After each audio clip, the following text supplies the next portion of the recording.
Bismillahirrahmanirrahim. Assalamualaikum warahmatullahi wabarakatuh.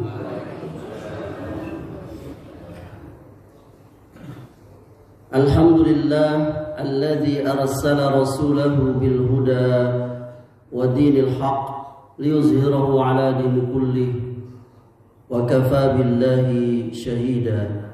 Ashhadu an la ilaha illallah wahdahu la syarika lah wa ashhadu anna Muhammadan abduhu wa rasuluh sallallahu alaihi wa ala alihi wasallam.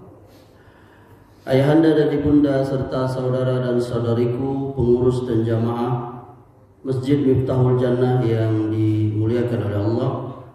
Alhamdulillah kita bersyukur kepada Allah Subhanahu wa taala. Allah masih memberikan kepada kita nikmat sehat, nikmat iman dan waktu luang. Dan kita telah sampai pada ini tanggal 26 ya, 26 Zulhijjah. Betul ya Ibu ya? 26 Zulhijjah 1446 Hijriah. Di akhir bulan yang mulia ini kita berdoa kepada Allah Subhanahu wa taala, semoga Allah Subhanahu wa taala menerima ibadah dan amal-amal soleh kita semua.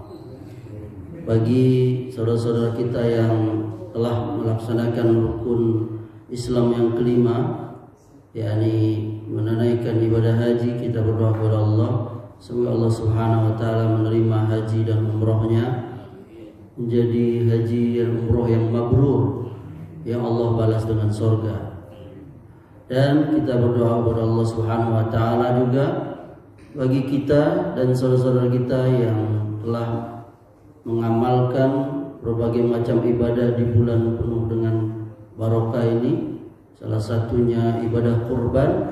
Kita berdoa kepada Allah semoga Allah menerima ibadah kurban kita. Jamaah rahimakumullah, saya tetap akan melanjutkan pelajaran yang sebelumnya berkaitan dengan ibadah salat, fikih salat, yakni kesalahan-kesalahan dalam salat. Walaupun ini kayaknya jamaah terutama ibu-ibu agak sedikit ya, mungkin lagi tamasya ya, liburan ya, anak sekolah ya, liburan sekolah liburan. Kita akan melanjutkan pelajaran kita berkaitan dengan kesalahan-kesalahan salat. Jazakallahu khair. Sebagaimana kita ingin mengamalkan salah satu surah yang kita hafal semua, surah Al-Ma'un. Allah berfirman, "Ara'aital ladzi yukadzibu bid-din fadzalika allazi yad'ul yatim wa la yahuddu 'ala ta'amil miskin fawailul lil musallin allazina hum 'an salatihim sahun allazina hum yura'un wa yamna'unal ma'un." Menariknya, Allah Subhanahu wa taala membuka surah ini dengan, tahukah kamu siapa yang berdusta dalam beragama itu? Dan di ayat-ayat berikutnya Allah mengatakan, celakalah orang yang sholat, fawailul lil musallin. Nah ini jadi pertanyaan bagi kita, ini orang sholat tapi masih celaka. Kalau kita berhenti di ayat itu, tentu nggak ada kita mau sholat, ngapain ini? Makanya Quran itu nggak bisa kita memahami kadang-kala satu ayat saja, karena bisa keliru. Dia harus ditafsirkan dengan ayat yang lain untuk kita tahu, oh ternyata yang celaka orang sholat itu allazina hum an sholatihim sahun, lalai dalam sholatnya. Nah salah satu lalai sholat itu, yakni tidak memperhatikan cara-cara, tata cara, adab-adab dalam sholat itu. Nah, oleh karenanya kita membahas yakni kesalahan-kesalahan dalam sholat itu. Dan telah kita sampaikan agar sholat kita itu semakin sempurna. Apalagi secara berjamaah makin sempurna. Dan itulah sholat yang akan memberikan dampak kepada kita, sebagaimana janji Allah inna sholata tanha anil fahsya wal munkar. Sesungguhnya kata Allah, salat itu dapat mencegah kamu dari perbuatan keji dan munkar. Betul ibunda ya? Tapi ternyata jadi pertanyaan, kok itu sholat kita masih berbuat sebagiannya dosa, maksiat, mungkar. Nah, jawaban para ulama, boleh jadi kalau dia tidak sholat sama sekali, maksiat dan kemungkaran yang dia kerjakan itu lebih besar lagi. Masih mending dia sholat. Andai dia tidak sholatnya lebih parah lagi itu. Yang kedua, boleh jadi sholatnya itu tidak ada ruhnya itu, tidak ada feel-nya itu, kalau istilah apa, tidak ada zuknya itu, tidak ada dari jiwanya itu, nggak ada meresapi jiwa sholat itu. Karena sholat itu dia punya jiwa. Dia bukan hanya gerakan tubuh badan dan juga hanya ucapan gerak bibir, tapi ada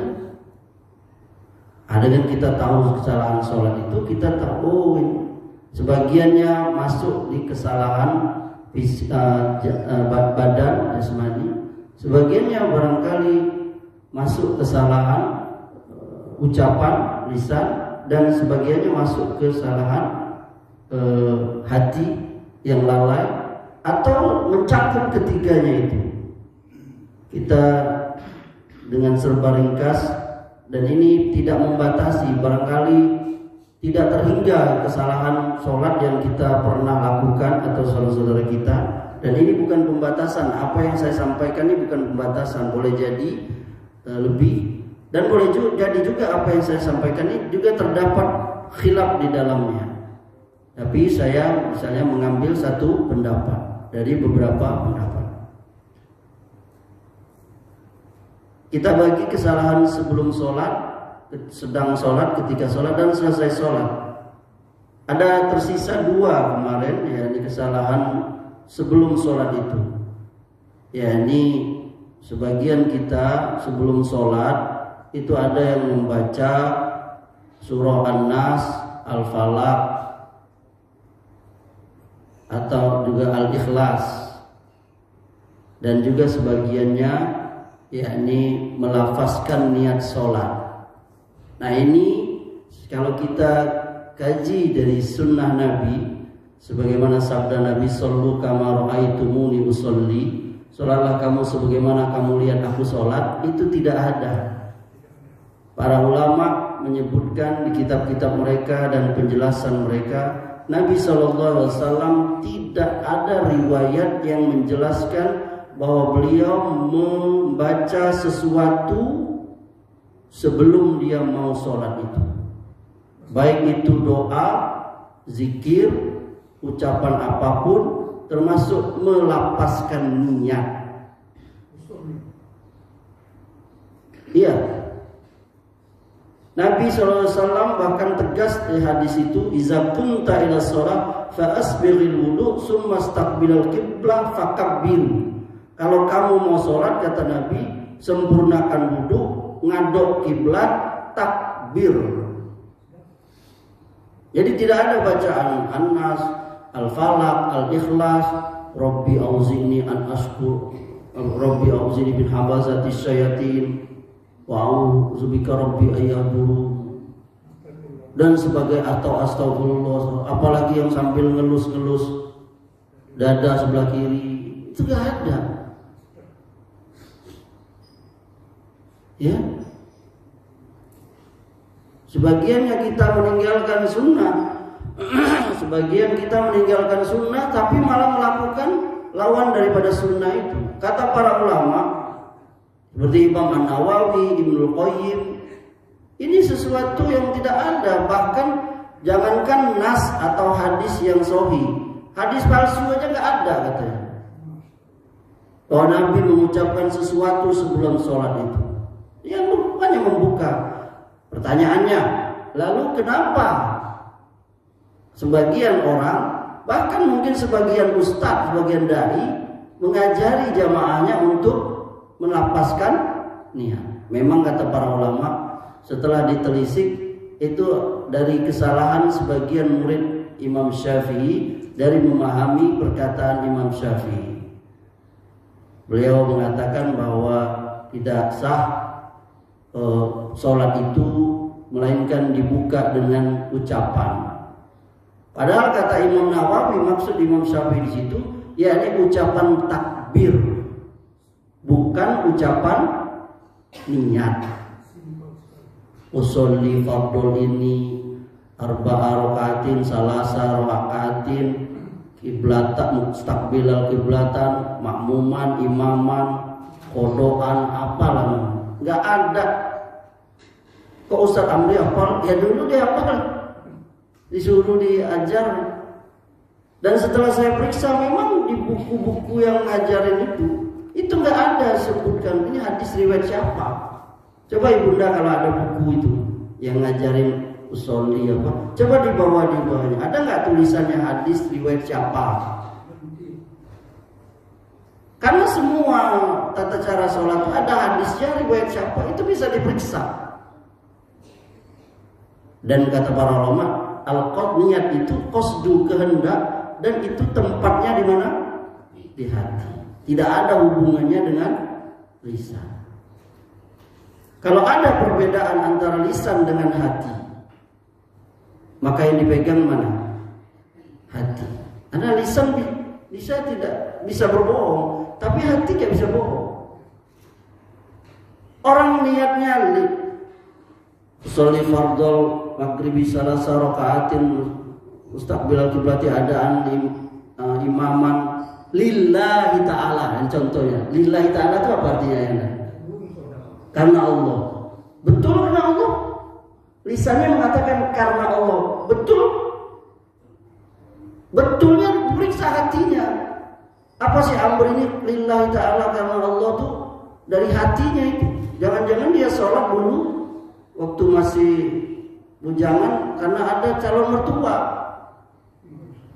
Maka dia, wah dia lillahi ta'ala, padahal gua ada calon mertua nih gak enak, gak sholat. Dan juga Nabi katakan tadi, sholatlah kamu sebagaimana kamu lihat aku sholat. Shollu kama ra'aitumuni usolli. Nabi tidak ada membaca niat itu. Termasuk juga dalam ibadah yang lain. Jadi gak ada melapaskan niat dalam ibadah itu gak ada. Niat puasa, niat zakat itu gak ada. Saya mau tanya, tadi siapa yang azan? Ada nggak? Harusnya baca niat juga kan? Nawaitu azani apa? Katanya harus niat, harusnya azan juga. Ternyata nggak ada. Ini kita koreksi ya. Jadi nggak ada. Nah sebaliknya yang sunnah itu malah ditinggalkan. Misalnya seorang imam sibuk dia usul satu. Malah yang dia sunnahnya itu mengingatkan saat lurus rapat malah nggak dilakukannya. Ini kan keliru. Inilah kita mengambil yang tidak sunnah, malah meninggalkan yang sunnah. Melapaskan niat itu nggak sunnah, tapi mengingatkan jamaah untuk lurus sapu malah ditinggalkannya. Ini tugas imam. Ini contoh ya. Jadi banyak sekali hal yang harus ya sunnah malah tidak dikerjakan, yang tidak sunnah malah kita. Coba lihat sunnah acara kematian. Sunnahnya itu acara kematian. Kematian itu kata Nabi, berikan makan keluarga Ja'far karena keluarga itu sedang bersedih. Karena orang bersedih nggak bisa sempat lagi makan. Itu sunnahnya itu. Tapi malah sebaliknya kini kita sebagian kita ya. Sebagiannya karena sudah berilmu, malah kita makan di mana? Di mana? Di rumah orang kematian itu. Yang kata para sahabat Nabi, kami menganggap al-maktam itu berkumpul-kumpul, makan-makan di rumah orang yang kematian itu masuk niyahah. Apa niyahah itu? Meratok. Bahasa Bengkulunya meratap. Kumpul-kumpul, makan-makan sesudah orang kematian. Apalagi dibuat satu tata cara. Hari pertama, hari ketiga, ketujuh, 40, 100 dan seterusnya. Nah, ini yang makanya sebagian orang setelah dapat ilmu, dia berubah. Saya baru menjumpai di Jakarta itu, waktu papa saya meninggal, itu datang itu orang bawa apa besek apa namanya, yang zaman dulu itu ada apa namanya, rantang 5 buah rantang datang. Kami buka, oh ada nasi, ada lauk. Itu 3 malam berturut-turut datang ke rumah kami itu 2 kali, yakni siang dan sore malam. Ini menegakkan sunnah yang sudah kita tinggalkan.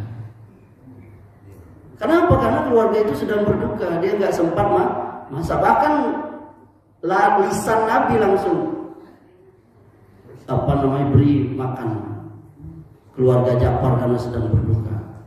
Lalu sebagian orang itu sampai pada puncaknya itu melapaskan niat itu was-was.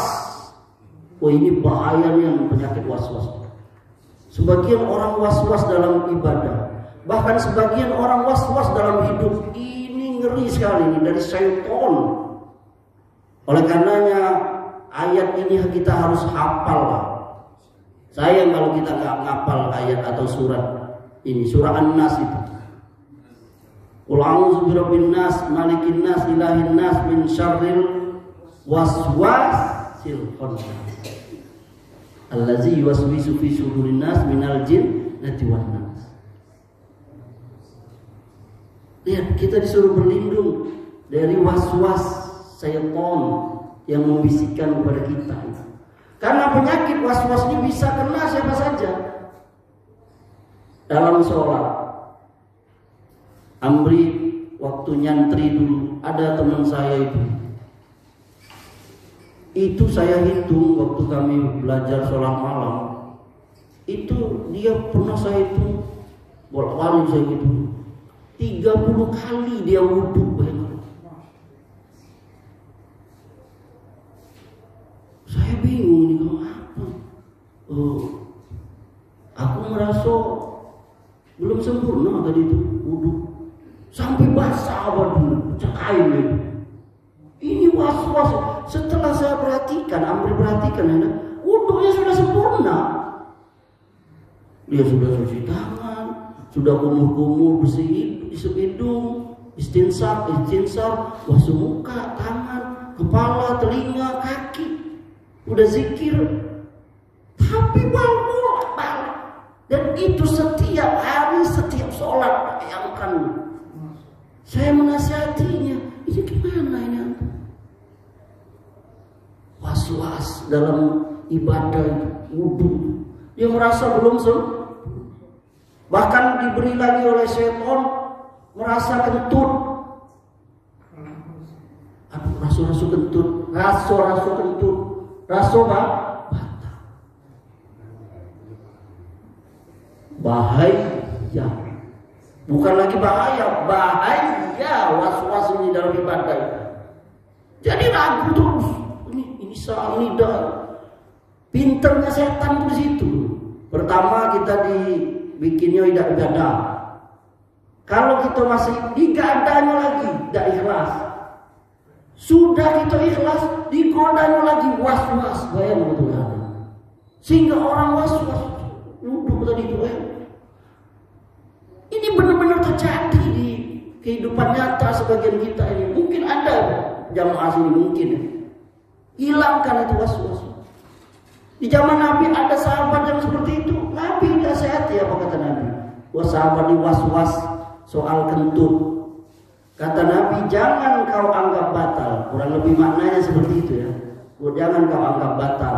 Jangan kau duduk, jangan kau ragu, kecuali kau mendengar bunyi atau mencium bau. Kenapa? Karena setan itu pinter dia.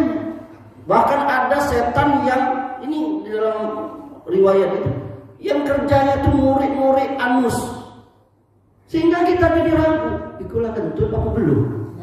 Benar tak ibu? Kentut apa belum? Sehingga orang jadi ragu. Jadi sholatnya tuh mikirin itu, tidak khusyuk. La haula wala quwwata. Nah, sholat juga itu wudhu, itu banyak itu rinciannya. Sholat juga, saya mungkin pernah juga bercerita di sini. Tahun 2008 saya sholat di Jakarta itu. Saya sholat Jumat. Ada pemuda di sebelah saya. Saya waktu itu muda juga. Kata imam Allahu Akbar, saya takbir Allahu Akbar. Di sebelah saya pemuda itu Allahu Akbar. Dia turun lagi tangan, sholat mati, ulang lagi, gitu terus sampai imam alhamdulillahirabbil ghairil maghdub, dia masih suhubi Ibrahim wa Musa, baru dia rukuk. Coba lihat dari awal sampai imam suhubi Ibrahim wa Musa sampai dia bolak-balik. Abri waktu itu pemuda ya, semangatnya mendakwai orang. Selesai saya tunggu dia lama pula zikir. Mungkin dia ni penganut sufi lah, zikir yang selesai saya tanya, saya dikenal siapa? Ini maaf saya mau nanya. Tadi saya lihat ketika sholat, Mas kok sholatnya ini? Jadi begini, Mas katanya. Bagaimana? Kita itu sholat harus sama, yakni gerakan hati dengan ucapan lisan dengan gerakan tangan. Kalau enggak kita enggak sah sholat. Gitu. Dia bilang gitu. Setelah ngobrol-ngobrol, lalu Amri tadi gimana? Gak mungkin saya bilang dalilnya mana hadis. Orang seperti itu nggak bisa dikasih pelajaran gitu. Sama seperti kita nasihatin orang lagi jatuh cinta. Gak bisa nasihatin lagi jatuh cinta apa? Akal sehatnya lagi tertutup, si buah hati belahan jiwa itu. Gak bisa nasihatin itu. Itu orang ahli psikolog. Atau menasihati seorang fans berat, artis, atau pendukung capres, nggak bisa dinasihati. Nah, makanya saya, jadi gimana caranya? Lalu saya balik tanya, kalau betul kita harus serempak tiga-tiganya itu, ucapan lisan, ucapan mulut, gerak hati dengan gerakan tangan. Selama Mas sholat pernah nggak berhasil? Lalu dia jawab apa? Tidak pernah. La ilaha illallah. Berarti antum sholat seperti itu terus. Itu was. Bahayanya was-was. Niat dia membuat dia was-was. Saya niat saya tadi itu sudah belum. Bayangin. Bahkan dia sudah baca itu niatnya. Setan bisikan dia. Niat kau belum ini. Sudah dibaca, niat kau tuh belum pas, niat kau belum sama dengan, harus sama itu. Coba lihat ya. Coba ibunda bayangkan ada orang di dalam rumah tangganya itu was-was, ngerinya nih. Sudah kalau ibunda mau melepas suami kerja keluar rumah, udah jangan ada was-was. Itu kalau was-was muncul, setan bisikin. Nanti, laki kau pergi ke, jangan-jangan dia baik, pergi kemana tempat Tino itu deh. Coba bayangkan. Dapat pula berita kan, Leha, ambo tengok laki kau ngobrol kayak Tino, coba. Padahal lakinya tadi lagi nawar capek di pasar panorama. Karena was-was tadi itu masuk dia. Coba bahaya yang was-was. Maka hidup ini jangan usah was-was. Nanti muncul lagi penyakit hati namanya TBG, ya, tahu TBG? Takut, bingung, gelisah. Yang bujangan, takut udah punya istri, takut udah dapat suami. Sudah punya laki suami, takut udah punya anak. Sudah punya anak, takut tidak dapat ngasih takut terus. Padahal kita enggak. Dulu pernah nggak kita berpikir kita bisa kerja, dapat ini itu?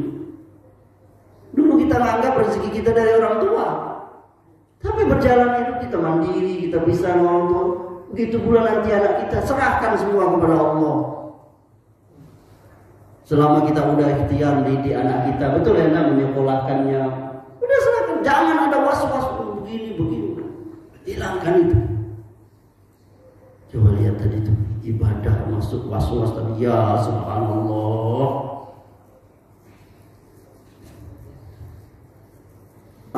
Maka muncul kaidah dalam fikih itu, sesuatu yang yakin tidak bisa dihilangkan dengan sesuatu yang ragu-ragu. Itu ada kaidah fikih, usul fikihnya. Sesuatu yang yakin tidak bisa dihilangkan dengan sesuatu yang ragu. Kita yakin kita sudah wudu, lalu kita ragu, udah batal belum? Berarti kita masih ada wudu. Itu kaidahnya. Paham? Ambil ulangi. Sesuatu yang yakin dia tidak bisa hilang dengan sesuatu yang ragu. Kita sudah yakin kita wudu tadi, lalu timbul keraguan, sudah batal atau belum? Ragu ini, hilang nggak tadi yang kita yakin sudah wudu? Tidak. Kenapa? Karena dia hanya dibangun dengan keraguan. Dia bisa hilang, keyakinan tadi bisa hilang dengan keyakinan juga. Saya sudah wudu, yakin yang tadi. Ini saya yakin, saya batal ini karena saya sudah yakin. Kenapa? Karena mendengar suaranya batal itu. Atau kita mencium bau, atau kita merasakannya benar-benar dia. Tapi karena hanya perasaan saja, lagi kentut dah ya. Itu keraguan, itu nggak usah, hilangkan itu. Kalau itu dibiarkan akan terus-terusan itu ibunda. Paham ibunda? Makanya sebagian ulama mengatakan seperti nikah. Akad nikah itu kan harus yakin, tidak bisa ragu-ragu. Maka perceraian juga tidak bisa ragu-ragu. Dia harus yakin. Maka tidak sah talak. Ya, ini disebutkan ketika akalnya tidak sadar. Ketika marah, ketika emosi, atau terpaksa, atau ketika ngantuk. Paham? Dia harus ingat. Bahkan ada sebagian pendapat kita nikah dulu dengan KUA. Bahkan ada saksi banyak, ya kan? Ada suratnya. Maka bercerai pun juga mulai jatuhnya itu talak itu ketika sudah kita diputuskan oleh apa? Hakim tadi itu. Itu sebagian pendapat. Pendapat yang lain, dia jatuhnya dihitung dari sejak dia talak itu. Saya pribadi sepertinya lebih cenderung yang itu tadi. Jadi karena kita apalagi nikah sekarang kan udah pakai surat. Maka dia nanti hakim akan panggil suaminya, panggil istrinya. Ngapun aku cerai. Nanti hakim berusaha, sudahlah punya anak, bahkan punya cucu. Hanya sekedar garam kebanyakan aja. Mulai dinasihati. Kalau tidak datang salah satunya, dipanggil lagi tuh. Betul ayah anda? Yang orang Kemenak. Ya, itu bolak-balik. Baru nanti gitu, karena ini baru ketok palu, tok, keluarin suratnya. Langsung dia keluar teriak, ore! Ya Allah. Itu jadi kita kembali ke tadi. Jadi yang namanya sesuatu yang yakin tidak bisa hilang dengan kita yakin dia Islam, maka nggak boleh kita dia nuduh dia kafir, nggak boleh. Wih, dia tuh ini kafir, nggak boleh. Kita harus yakin benar, oh dia sudah mengatakan murtad. Dia jelasnya pergi misalnya ke tempat ibadah apa, itu tengok nian, nggak boleh. Makanya dalam Islam tuh nggak boleh ragu-ragu, harus yakin. Nuduh orang zina nggak boleh sembarangan. Hanya sekedar melihat orang berdua, hanya sekedar sampai di kitab fikih dikatakan menuduh atau orang zina itu harus ada saksi 4 orang yang melihat. Bahkan melihatnya itu bukan hanya melihat apa-apa, benar-benar melihat seperti melihat timba masuk ke sumur itu, atau melihat benang masuk ke dalam jarum. Itu permisalannya. Nggak boleh hanya usiamu itu ya sudah ini. Padahal mereka baru chat-chatan misalnya, baru komen-komen di mana? Itu kayaknya sudah nggak boleh. Makanya dosa besar menuduh wanita baik-baik bersih. Salah satu dosa besar. Kenapa menuduh zina itu berat hukuman? Dia harus melihat dengan matanya. Kalau ada saksinya 4 orang tadi. Lihat itu. Itu supaya apa? Hilang yang namanya apa? Sak atau keraguan atau was-was. Ini kalau kita kembangkan tuh ayahanda luas sekali. Ada yang ingin bertanya kah masalah was-was atau berkenaan dengan masalah niat tadi? Ya, ayahanda. Iya. Nomor saya sudah 64. Custom di dusun ini. Apa? Kebiasaan di dusun itu pakai bahasa. Kayak barusan tadi langsung tersinggung ya. Pulang karena apa yang diperbuatnya itu salah semua. Karena bapak strike nyampaikan. Karena itu yang dilakukannya. Belum bisa semuanya. Oke, langsung memahami dan tak sampaikan paham. Contohnya apa? Barusan kan kalau dia kan pakai wasali. Tadi nggak boleh langsung. Karena sampai sesuai. Itu kalau membaca situasi itu harus bisa paham. Di dusun itu mak-mak aku kan wasali semua. Nah sekarang ini saya nanyakan, yang mana yang terbaik? Terima kasih. Assalamualaikum warahmatullahi wabarakatuh. Waalaikumsalam. Ini pertanyaan yang menarik sekali. Yakni ketika seorang dai atau ustadz menyampaikan sesuatu pemahaman yang dia sampaikan, pasti mau tidak mau, suka atau tidak suka, pasti akan bertentangan dengan semua orang atau sebagiannya atau sebagian kecilnya itu. Makanya dulu di awal-awal pengajian saya sudah saya jelaskan, tadi juga saya jelaskan, kalau ada yang ingat, yakni andai kata ada perbedaan dalam hal apa yang saya sampaikan, ini adalah hal yang biasa. Apalagi ini hanya masalah fikih. Saya mengajari ibunda ya. Kalau ada dai yang mengajarkan di sini atau di mana saja, hak ayahanda mau menerima atau tidak. Sepakat aku mau ngamalin, walaupun mau. Coba ayahanda, ada usah saya sebut masjidnya. Ada salah satu masjid di kota Bengkulu ini, ditulisnya itu tempat azannya. Walaupun, bayangkan tuh, membaca ini tidak ada hadisnya, kami tetap akan membacanya. Baca saja, bayangkan, dilawan. Ya, ini bacaan ketika orang mau azan itu kan ada yang baca sebagiannya. Di sini kayaknya enggak. Dia innallaha malaikatahu yusholluna 'alan nabi ya ayyuhallazina amanu shollu 'alaihi wa sallimu taslima.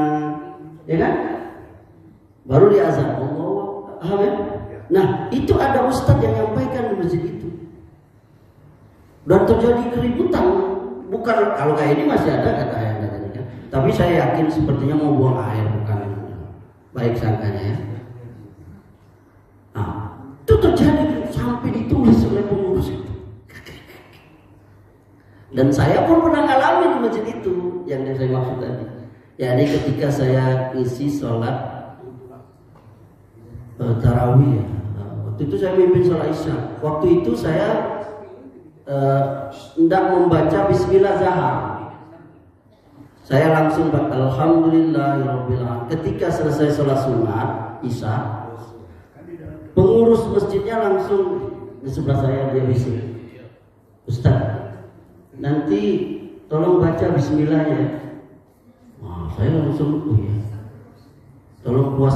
Saya baca, saya bilang, tapi sir, tolong baca kuat. Oh ya, maksud Amri mau ngajak ngobrol. Ayahanda pernah sholat di Masjidil Haram? Dia bilang. Langsung apa jawaban dia? Ustaz masih nak ceramah ada di sini. Oh, begitu dia ngomong itu langsung saya, ya udah. Nah sejak itu saya Bismillah saya jalan. Karena ini memang hal yang biasa karena hal yang itu ayahanda ya. Jadi jawabannya. Jadi seorang dai dia tentu akan menjawab. Ini nggak usah, jamaah nggak usah ragu. Anda ngaji, Anda merdeka. Saya ulangi, Anda ngaji, Anda merdeka. Nggak boleh taklid kepada si Amri, taklid. Anda dengerin. Nanti ada ustaz lagi yang ngajar misalnya, waco soli itu. Entah dia nyebut dalilnya atau enggak, hanya sekedar ini aja. Entah di ceramah atau di musibah, entah di mana. Misalnya, lah hak ayah Anda. Paham maksud saya? Ini merdeka. Buka. Ibunda ada buka Quran terjemah. Baca tolong baca. Surah Al-Isra ayat 36. Baca Ibunda. Al-Isra ayat 36.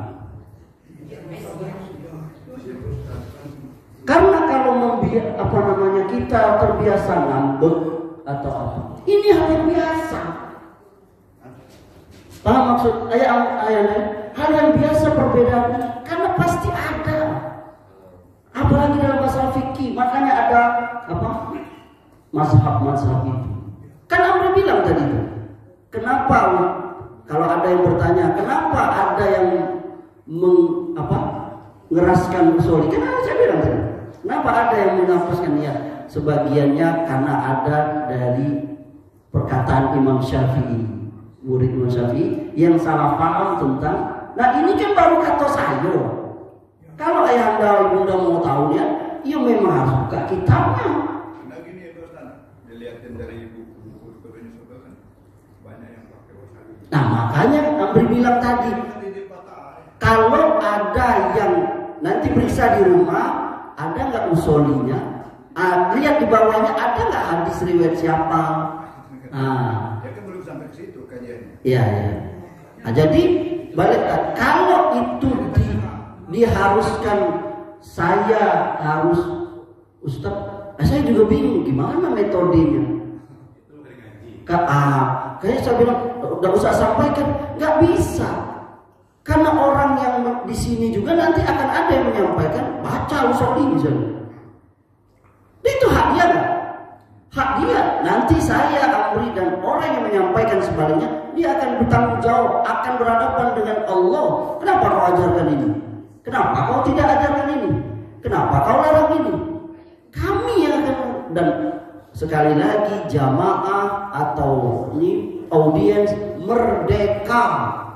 Ibunda ayahanda bisa nanti cari searching di Mbah Google, di YouTube ada hadis tentang atau riwayat Nabi membaca niat dengan dilafazkan. Tadi ketemu? Baca. Artinya apa ini? Artinya boleh, artinya saja. Dan janganlah kamu mengikuti sesuatu yang tidak kamu ketahui, karena pendengaran, penglihatan dan hati nurani sesuatu akan meminta pertanggungjawaban. Bisa paham? Paham begitu. Betul. Janganlah kamu mengikuti sesuatu tanpa. Jadi kita bertanya sekarang ini kita di ibadah itu, ini saya mengamalkannya hanya karena kebiasaan atau karena memang saya sudah belajarnya. Buka lagi Ayunda. surah Al-Baqarah ayat 170. Kenapa? Sebagian orang dalam beribadah bukan beribadah aja, bahkan dalam kehidupan ini mengikuti apa yang orang lakukan, meyakini benar ini, padahal itu video buatan orang AI ya. Video buat foto buatan AI, dia langsung percaya. Kenapa orang ikut? Tidak boleh kita. Udah ketemu? Al-Baqarah 170, baca. Dan apabila dikatakan kepada mereka, ikutlah apa yang telah diturunkan Allah. Mereka menjawab, tidak.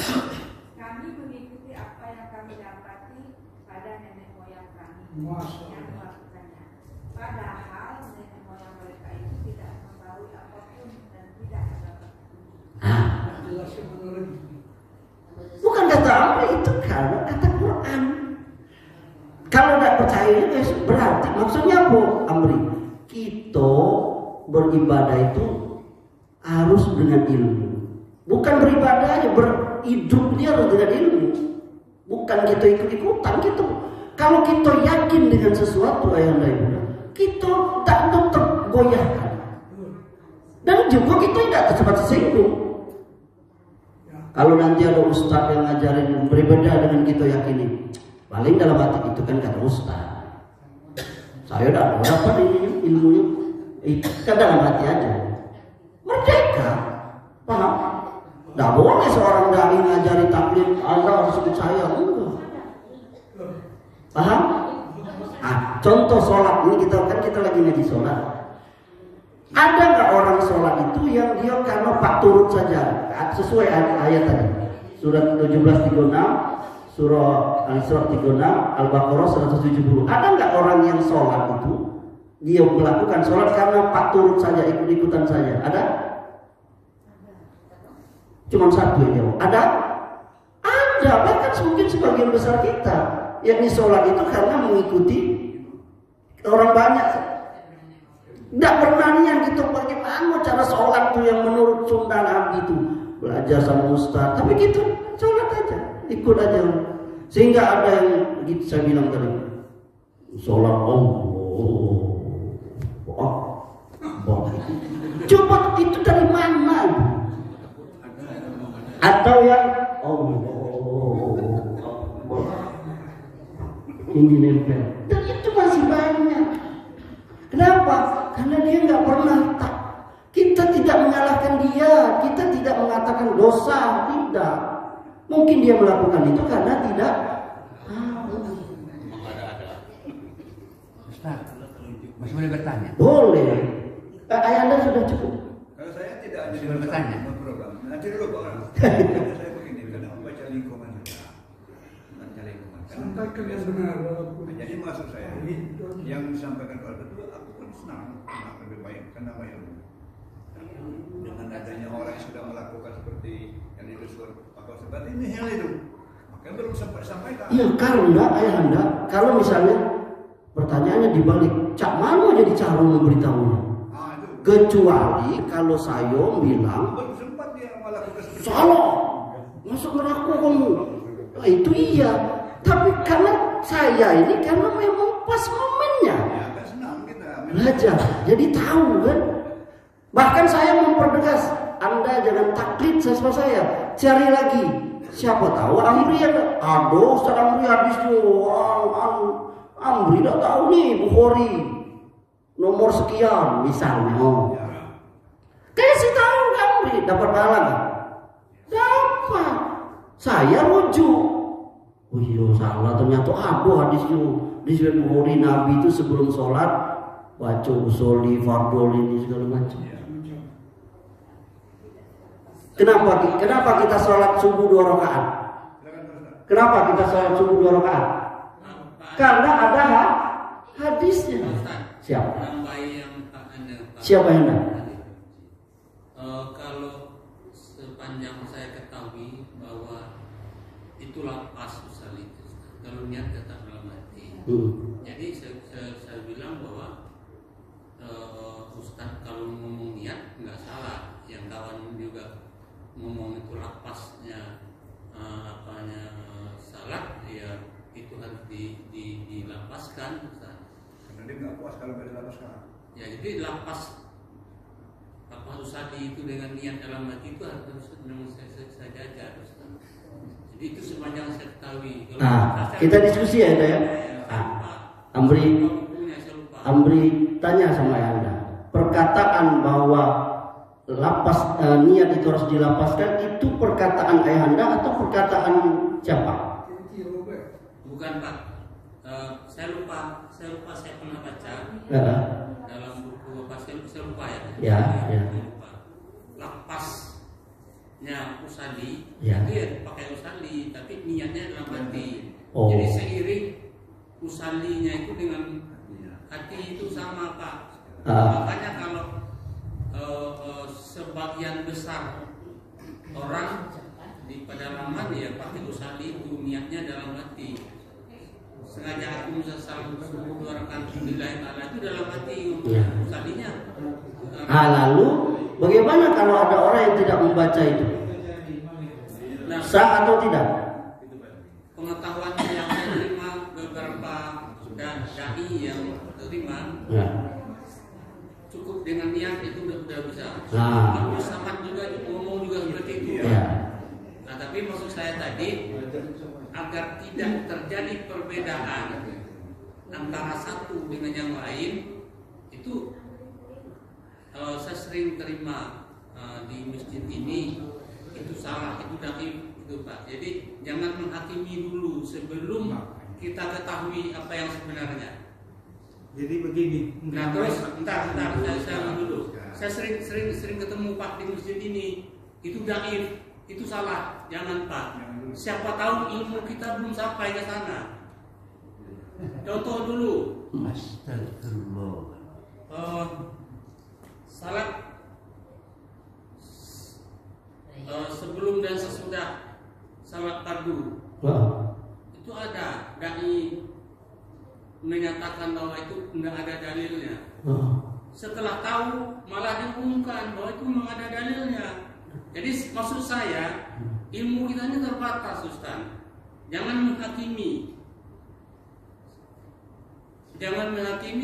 bahwa itu salah. Ya saya banyak ketemu Pak di masjid ini. Salah benar juga jadi. Bukan Pak, yang salah tetap salah. Bukan begini Pak maksudnya. Sebentar. Biar. Jangan dulu. Jadi maksud saya tadi kawan ini bicara tentang masalah usali. Ya, dan niat. Niat itu sepanjang saya ketahui, saya lupa bukunya saya baca. Itu kalau niat memang dalam hati Pak. Tapi lapasnya itu harus dilapaskan Pak. Perkataan lafaznya itu harus dilapaskan, itu perkataan siapa? Ada. Oh ya, baik. Nah, soalnya kata Ayahanda tadi, jangan menyampaikan sesuatu yang kita. Tadi Ayahanda tadi bilang kan, janganlah menyampaikan sesuatu yang langsung ini. Nah, Ayahanda sendiri sudah mengatakan sesuatu yang ayah sendiri lupa gitu. Jadi itu juga. Saya pernah baca itu. Oh ya. Jadi yang lapas itu harus dilapaskan. Iya, makanya saya. Jadi maksud kita tadi bahwa kalau bapak seorang dai mengatakan bahwa menjustis bahwa itu salah, tapi ada kawan lain yang punya dalil itu, tetap bapak menjustisnya, ya bapak yang salah. Karena siapa tahu bapak yang belum ketemu. Ya, nggak apa-apa. Siapa tahu kami yang kurang ilmunya. Iya. Jadi maksud kita supaya ini tidak terjadi perbedaan antara kita, ini masukan Pak kami Ustaz. Itu kita terima. Cuma kita cari dulu dalilnya itu di mana gitu. Maaf sebentar Pak, banyak lebar Pak ini Pak ya. Kan Bapak tadi kan Pak Ustadz sudah ngomong. Ini kan pendapat dia, bukan dia menjustis. Bapak sebentar Pak, sebentar. Saya kan mau terima kamu itu. Tadi saya menyambung ini aja. Ya, terima kasih ya. Sudah diperpanjang kok. Iya. Nggak perlu diperpanjang. Saya nyambung dari beliau ini. Memang kalau kita di dusun itu memang seperti itu. Iya. Lepaskan. Betul. Nah, kan itu kan kebiasaan. silakan aja siapa yang menerima yang seperti itu, siapa yang menerima seperti Gini itu. ayahanda, tunggu. Tinggal kita Nah, ini kita ngaji bukan untuk musuhan, bukan untuk ini. Gini ayahanda, ini ayahanda. Contohnya gini ayahanda, kebiasaan kita di dusun atau bahkan di kota juga, itu kalau ada orang dikubur, sebagiannya itu ada yang azan. Kalau ditanya, ayahanda tadi bilang, ada dasarnya, memang ada. Siapa bilang nggak ada dasarnya orang azan dia bawa? Di telinga mayit di kuburan. Dasarnya apa? Dia kias. Kias, yakni ketika orang lahir, anak itu di azan, maka dia nganggap itu. Nah, inilah yang diperdebatkan oleh. Nah, itu pasti akan ada yang milih. Kami dai memilih apa yang kami yakini. Paham ya Anda? Makanya Amri tadi bilang soal usoli. Tadi saya sudah jelaskan yang saya yakini dan apa yang tentu yang saya yakini yang akan saya sampaikan. Tapi pendengar merdeka. Karena kalau saya tidak sampaikan, kapan saya menyampaikan? Pasukan yang baik. Ustadz, caronya salah nyampaikan. Nah, sekarang kalau caro saya salah, cak mano yang benarnya?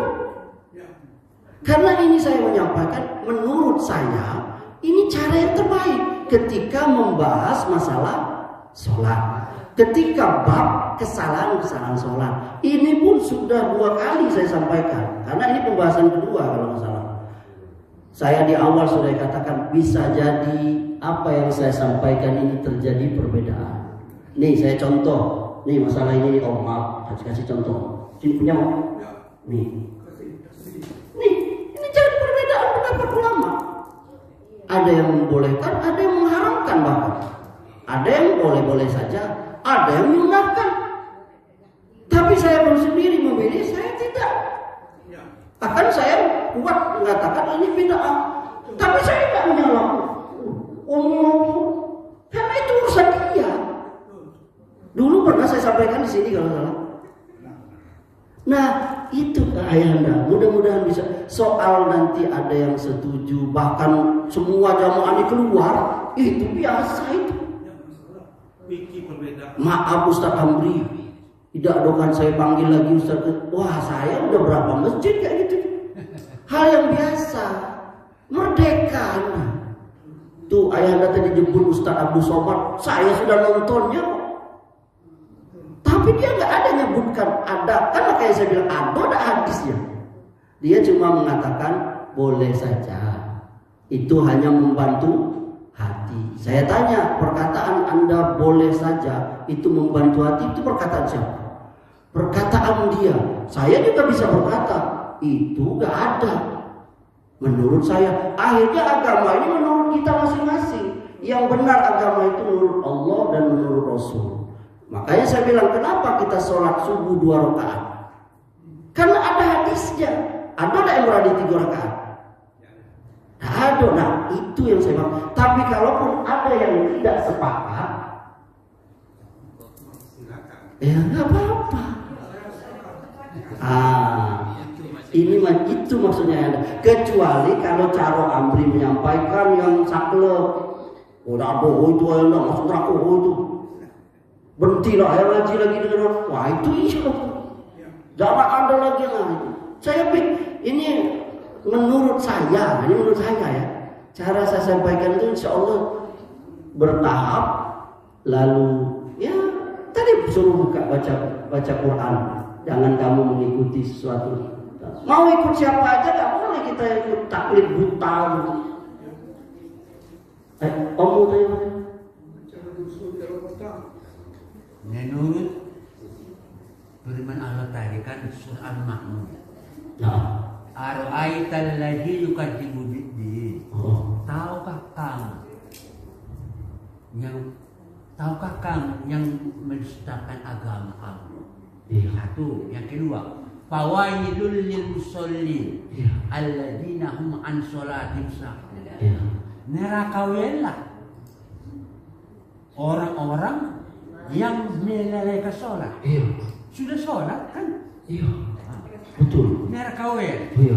Berarti pada umumnya umat yang mati mesti neraka. Itu pertanyaan? Itu kan menurut ayat tadi Al-Ma'un. Nah, satu. Yang kedua, apakah Ustaz tanda-tanda orang-orang yang mengerjakan sholat itu setiap hari, tanda-tanda diterima oleh Allah Subhanahu wa Ta'ala? Sholat, apakah tanda-tanda seseorang yang menerima oleh Allah sholat seseorang? Tanda-tanda yang diterima. Pertanyaan yang bagus sekali. Pertanyaan yang bagus sekali. Karena ini sesuai dengan tema kita. Saya buka tadi dengan surah Al-Ma'un.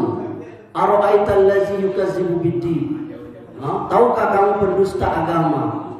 Fawailul lil musallin, celakalah orang sholat. Itu kata Om tadi itu. Neraka willah. Itu bahas terjemahnya lain. Neraka willah bagi orang yang lalai sholat. Berarti kita kelal masuk neraka kan? Jawabannya tidak. Jawabannya tidak. Karena nih dengerin, ini penting loh. Ayahanda yang udah dengerin. Setiap ancaman di dalam Quran atau di hadis itu tidak langsung terkena kepada seseorang. Paham?